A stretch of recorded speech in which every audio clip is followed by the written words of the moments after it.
Este video adapta una columna publicada en mi Substack, donde escribo, casi siempre sobre música. Estoy convirtiendo estas columnas a videopodcasts para llegar a más hispanoparlantes. Les recomiendo visitar la columna original, el enlace está en la descripción, para acceder a todos los recursos multimedia y a los enlaces recomendados. La suscripción es gratuita. Ahora sí, entremos en materia.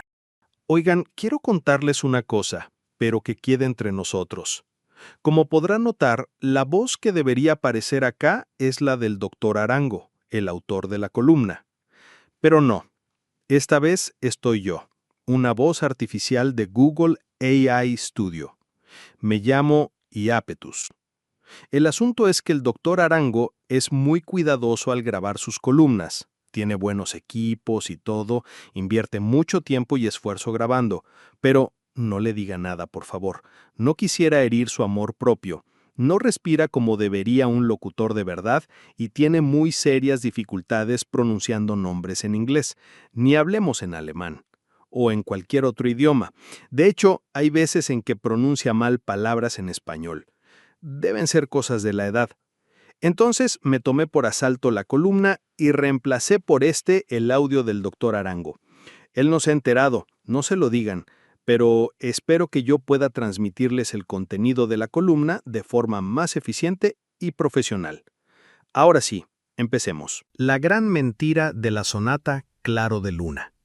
No es un paseo romántico a la luz de la luna.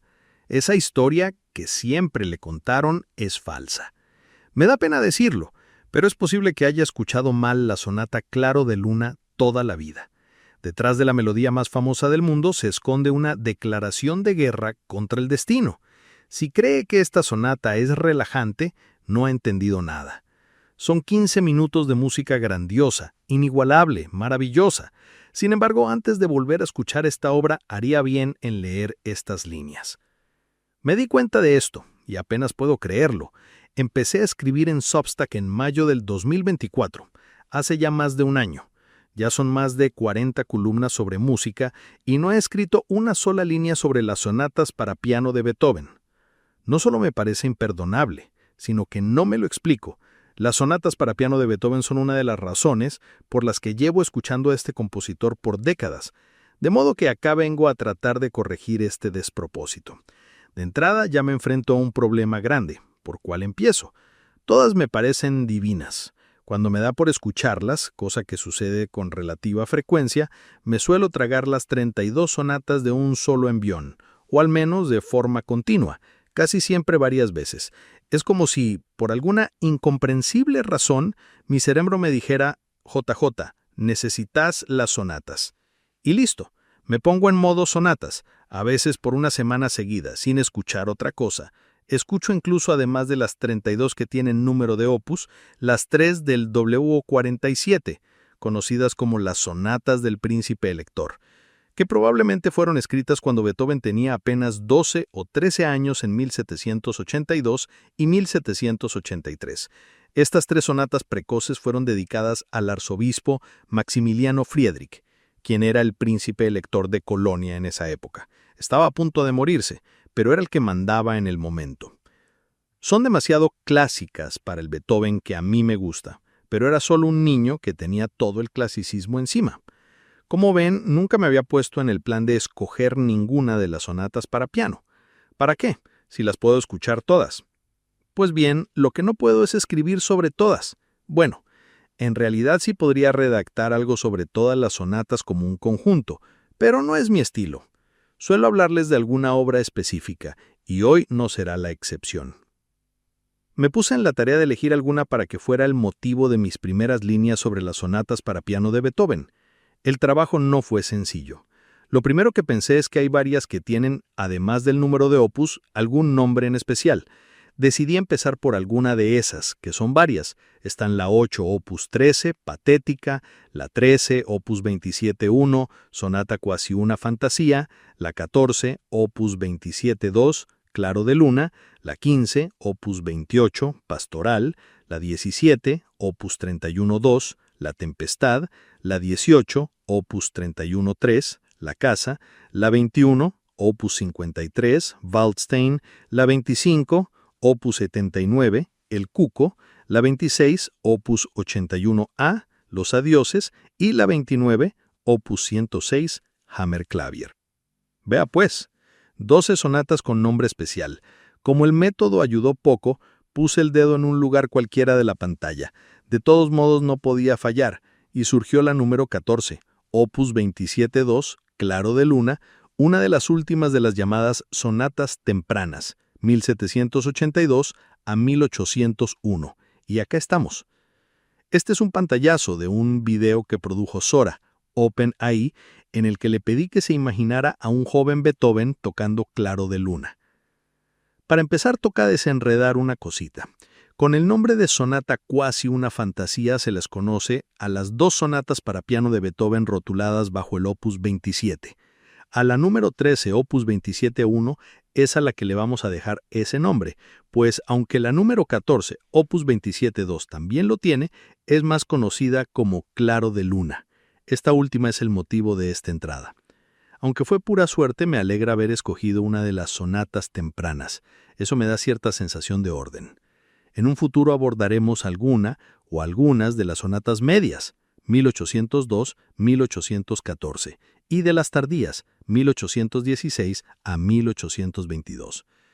Claro de Luna, compuesta en 1801, fue rotulada inicialmente por Beethoven como cuasi una fantasía porque él quería indicarle a los oyentes que esta pieza, aunque era una sonata, ya sugería una fantasía improvisada y fluida. La obra debe el nombre con el que hoy se la conoce, Claro de Luna, al poeta y musicólogo alemán Ludwig Rellstab, a quien le pareció que el primer movimiento evocaba el efecto de la luz de la luna brillando sobre un lago en Lucerna, Suiza.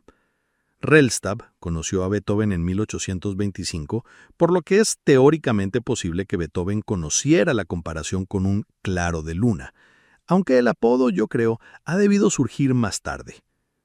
Cuando uno le da play a Claro de Luna, se encuentra con unos trisillos ondulantes, bellísimos, que hacen de este primer movimiento de esta sonata uno de los temas más recordados e identificados en la historia de la música.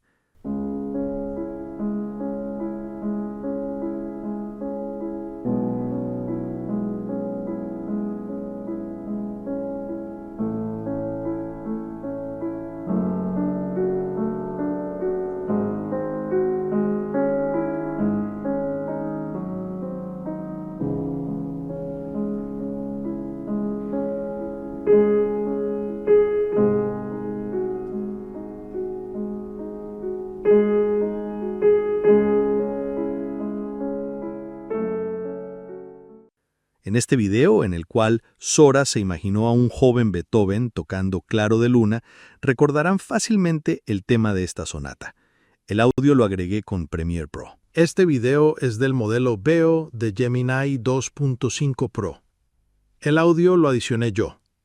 Hay pianistas como Kempf que interpretan este movimiento en 6 minutos, mientras otros como Facil Say se toman su tiempo y le dedican 7 minutos. Yo no sé con certeza cómo lo escribió Beethoven, pero prefiero siempre la versión con el tempo de Kempf. Esa será siempre, para mí, la velocidad correcta. No es poca cosa fijarse en este detalle, porque estamos hablando de una de las composiciones de música clásica más famosas jamás escritas. Es todo un pilar de la cultura occidental, aunque las guerras de los últimos días me tienen decepcionado de eso que llamamos Occidente. Escuchar Claro de Luna me tranquiliza un poco, porque esta obra es capaz de calmar un volcán, al menos al principio. Si ven, hay veces en que necesito las sonatas para piano.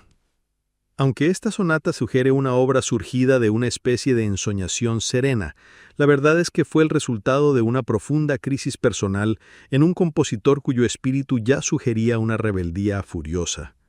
Es posible que el apodo de Claro de Luna no hubiese sido del gusto de Beethoven, que presentó en esta sonata una declaración artística en extremo profunda. El famoso apodo, más los tresillos iniciales, le sugieren a uno una obra medio dulce, nada más alejado de la realidad. Para 1801, Beethoven tenía 31 años y era una especie de celebridad en Viena. gracias a que era un pianista muy virtuoso y un compositor con una poderosa reputación. Se movía como pez en el agua en los círculos de la élite social de la ciudad y se encontraba en lo que los musicólogos llaman el segundo periodo, o periodo heroico, en el que sus obras daban lugar a la improvisación y estaban teñidas de un estilo cada vez más personal, dramático y audaz. Todo parecía perfecto. Sin embargo, el problema de la sordera ya atormentaba mucho a Beethoven. El tinnitus era en ocasiones insoportable. Sí, es con doble N, porque proviene del latín tinire, una onomatopeya que evoca el tintineo. Sea como sea, le pitaban los oídos y le resultaba cada vez más difícil distinguir los tonos agudos y graves. Para un músico esto es mucho más que una enfermedad. Se trata de una crisis existencial catastrófica que sumió al compositor en lo que él mismo llamó una vida miserable. Hay una anécdota conocida. Se trata de una carta que Beethoven le envió a su amigo de la infancia, Franz Begeler. En esa carta, el compositor confesó lo angustiado que estaba por el asunto. «Debo confesar que llevo una vida miserable. Durante casi 2 años he dejado de asistir a cualquier función social, simplemente porque me resulta imposible decirle a la gente «estoy sordo». Si miramos bien las fechas, el famoso Testamento de Heiligenstadt fue escrito por Beethoven en 1802, solo un año después de componer esta sonata y de confesarle a Begeler su problema. No quiero ser repetitivo, es posible que en otra entrada ya lo haya mencionado, pero el Testamento de Heiligenstadt fue una muy famosa carta jamás enviada que Beethoven le escribió a sus hermanos contándoles la gravedad de su problema auditivo, confesó ideas suicidas y manifestó sentirse muy solo. Decía que solo vivía por y para su arte. Este testamento es la clave para comprender su estado mental durante la composición de las sonatas del Opus 27. He preparado una traducción al español del famoso Testamento de Heiligenstadt.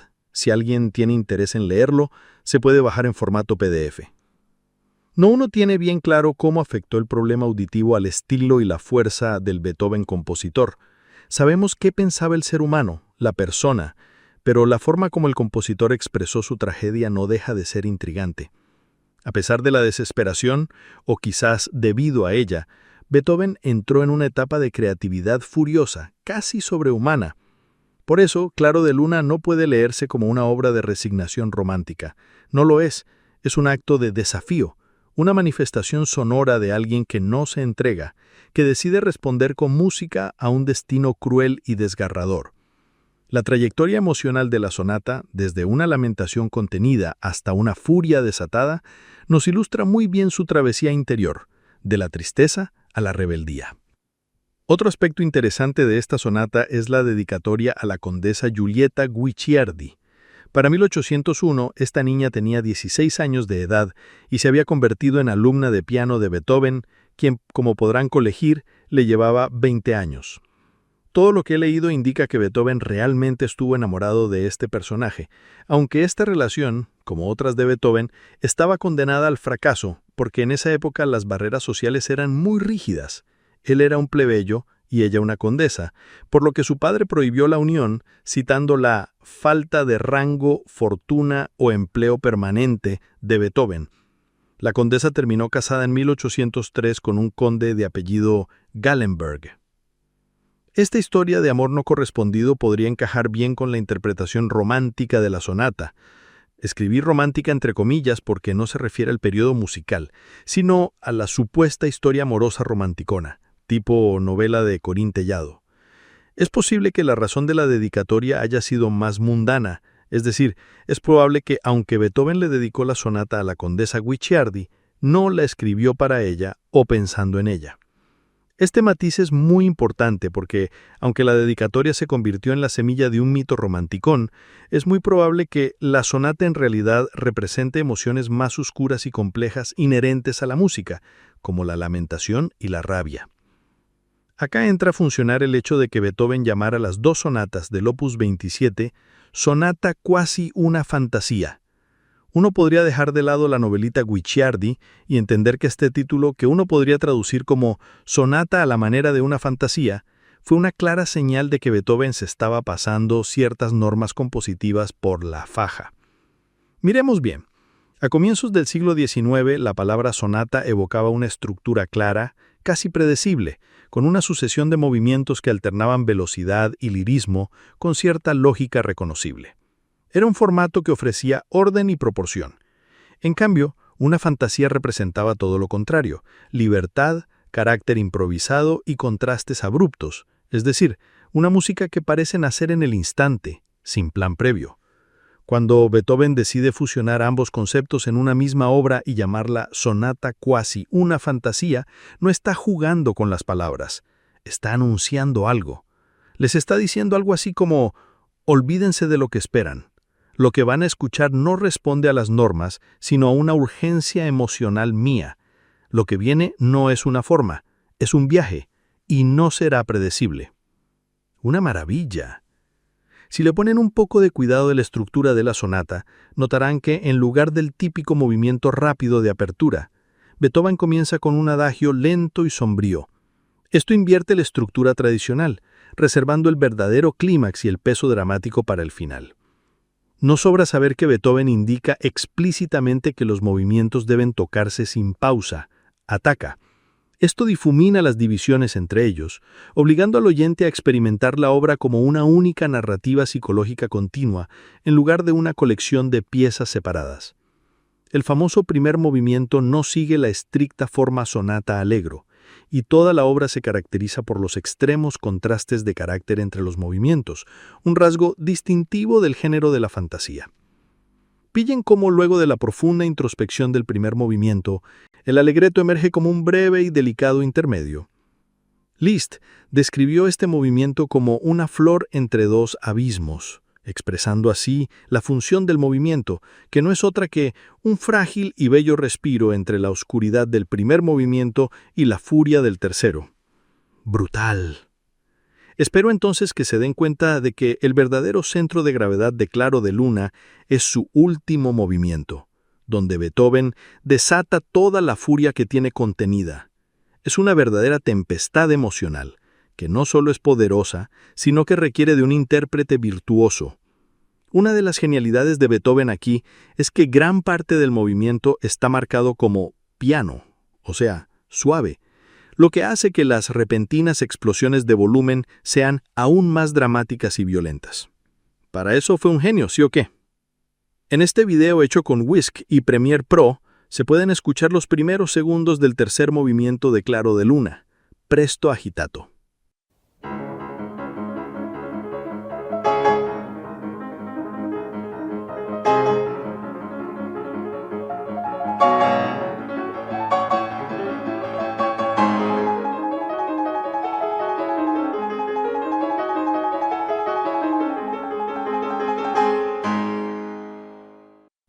Lo más simpático de este movimiento es que, aunque suena como una improvisación salvaje, como de locos, es el más convencional de los tres desde una perspectiva formal, pues está escrito en una clara forma sonata allegro, con su exposición, desarrollo y recapitulación. Esa cosa de mezclar una representación emocional desenfrenada con un control formal cuidadoso es un sello muy característico del genio de Beethoven. Es en este punto donde la fantasía se encuentra con la sonata. Ya les había dicho que el apodo de Claro de Luna fue idea de un poeta y musicólogo alemán de apellido Rellstab, a quien le pareció que el primer movimiento evocaba el efecto de la luz de luna brillando sobre un lago en Lucerne, Suiza. Muchos críticos consideran que este apodo fue más un asunto de marketing póstumo, pues el poder evocador del nombre resultó irresistible para el público, que lo adoptó de una. Yo quiero creer esta teoría porque, de tanto escuchar esta sonata, he terminado por comprender que está lejos de ser un romance a la luz de luna. Se trata de una obra potente, en la que escucho lamentos y voces fantasmales, en lugar de una descripción romanticona de una escena que la luna ilumina en un lago suizo. La verdadera luz de esta sonata no es el reflejo tenue de la luna sobre un lago inmóvil. No, es un resplandor mucho más grande, incandescente. Es la luminiscencia interior de un genio que se enfrenta a su destino con los dientes apretados, y al hacerlo, forja el porvenir de la música. Lo que escuchamos no es calma nocturna, Es el sonido de un hombre que, en sus propias palabras, decide tomar al destino por el cuello. Y lo dice en serio. Para acabar de entender bien esta sonata, sirve repasar un poco el estallido de creatividad que Beethoven experimentó entre 1800 y 1802. Esta obra no debe verse de forma aislada, sino que forma parte de varias composiciones que demuestran lo que Beethoven tenía adentro, en medio de una lucha personal atroz. De esos años son las dos primeras sinfonías, Opus 21 y Opus 36. Las criaturas de Prometeo, Opus 43, las sonatas para piano, números 12, 13, 15, 16 y 17, los 6 cuartetos de cuerda del Opus 18, la sonata para violín Opus 24, conocida como Primavera, y las sonatas para violín del Opus 30, números 6, 7 y 8. La sonata número 14, Opus 27-2, Claro de Luna, ha sido grabada por un montón de pianistas, muchos de ellos muy buenos. Hoy estoy escuchando una muy bella versión de Alfred Brendel, el pianista y escritor austriaco considerado una de las figuras más influyentes de la música clásica del siglo XX.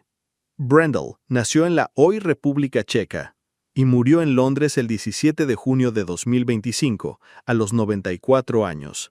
Hace tan solo un par de días. Estoy escribiendo estas líneas un par de semanas antes de su publicación. En Wikipedia leí que Brendel fue el primer pianista en grabar la obra completa para piano solo de Beethoven. Para quienes tengan interés, el folleto de esta producción, de 12 CDs, publicado en Decca el 31 de diciembre de 2009, puede bajarse en formato PDF. Carátula de la versión de Claro de Luna de Alfred Brendel. Como les decía, hay muchas grabaciones muy buenas de esta sonata. Mi preferida es la de Wilhelm Kempff, grabada entre 1964 y 1965 para el sello Deutsche Grammophon. Está en Cobus a 96 kHz y 24 bits. Su folleto en PDF se puede bajar de la red. Carátula de las 32 sonatas para piano de Wilhelm Kempff, Deutsche Grammophon. Espero haberme puesto al día, al menos en parte, con esta deuda personal que arrastro desde hace tiempo con las sonatas para piano de Beethoven. Es apenas el comienzo. Escribiré más al respecto, porque con Beethoven siempre hay más. No puedo dejar de insistir. Vayan a mi columna en Substack. Tienen el enlace en la descripción del video. No es por coleccionar clics. Mi cuenta es gratis, pero ahí pueden ver las imágenes en alta resolución que selecciono con mucho cuidado tras cientos de intentos. Además, solo allí funcionan todos los enlaces a YouTube y a las versiones que recomiendo de la música de la que estamos hablando en los servicios de streaming más comunes. Ahora, si se animan a suscribirse, me ayudarán a difundir estos temas. La verdad, necesitamos más música y menos guerras.